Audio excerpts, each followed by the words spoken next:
Chityal municipality 12వ ward Congress party అభ్యర్థి తన విజయం కోసం పార్టీ ప్రచారంలో 12వ వార్డులో తనకు మెజార్టీ ఇచ్చి గెలిపించాలని ప్రచారం ఆఖరి ఘట్టంలో ఓటర్లు తమ అభిప్రాయం తెలియజేశారు. అన్నా నాకు వినపడట్లేదు, మైక్ ఉందా, మీ సౌండ్ రావట్లేదా? చిట్యాల పట్టణ ప్రజలకు నా యొక్క హృదయపూర్వక నమస్కారములు. ఈనాడు ప్రచారం ముగింపు కార్యక్రమంలో భాగంగా మన నగరకల్ శాసనసభ్యులు వేముల వీరేశం గారి ఆధ్వర్యంలో అత్యధికంగా విచ్చేసినటువంటి పట్టణ పుర ప్రముఖులందరికీ నా హృదయపూర్వక నమస్కారాలు. మీ అందరికీ తెలియజేసేది ఒక్కటే, పట్టణంలో ప్రతి వార్డు అభివృద్ధి చెందాలంటే అధికార పార్టీకి ఓటు వేయండి. ఇతరుల మాటలు విని, చెప్పుడు మాటలు విని ప్రతిపక్ష పార్టీకి ఓటు వేస్తే మాత్రం 5 సంవత్సరాల వరకు మీ వార్డు అభివృద్ధి ఉండదు. అదొక్కటి దయచేసి గ్రహించండి. మీరందరూ ఎన్నో రకాలుగా సాధక బాధకాలు అనుభవిస్తున్నారు.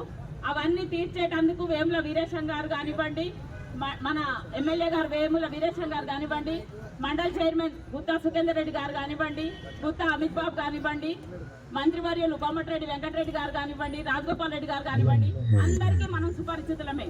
వారందరి దగ్గర నుంచి మనం అత్యధికంగా నిధులు తెచ్చేటందుకు స్వయం కృషితో మనం అందరం ఎమ్మెల్యే గారికి మద్దతు ఇస్తూ వారికి 12 వార్డుల్లో కాంగ్రెస్ జెండాను ఎగురవేసి వారికి అత్యున్నతమైన ఉత్సాహాన్ని ఏర్పాటు చేసి మనమందరము గెలుపు బాటలో ఎమ్మెల్యే గారి అడుగుజాడల్లో నడిచి 12 వార్డుల్లోనూ కాంగ్రెస్ విజయకేతనం ఎగురవేయాలని మరొకసారి తెలియజేస్తున్నాను. వార్డు పరంగా చూసుకుంటే నాకు 12వ వార్డు అధిష్టానం మేరకు నేను కాంగ్రెస్ పార్టీ బలపరిచిన అభ్యర్థిని. నేను నా ప్రజలకు, వార్డు ప్రజలకు తెలియజేసేది ఏమంటే, ప్రతి ఆడపిల్ల వివాహానికి మా యొక్క function hall, PR function hall 12వ వార్డులో ప్రతి మీ అందరి ఆశీస్సులతో నేను నమ్ముకున్న కనకదుర్గమ్మ సాక్షిగా చెప్తున్నాను, చిట్యాల పట్టణ అభివృద్ధి నా ధ్యేయము. సేవ కోసమే నేను చిట్యాల్లో రాజకీయాల్లోకి అడుగు పెట్టాను. నాకు ఎటువంటి స్వలాభాపేక్ష లేదు. దయచేసి గ్రహించండి.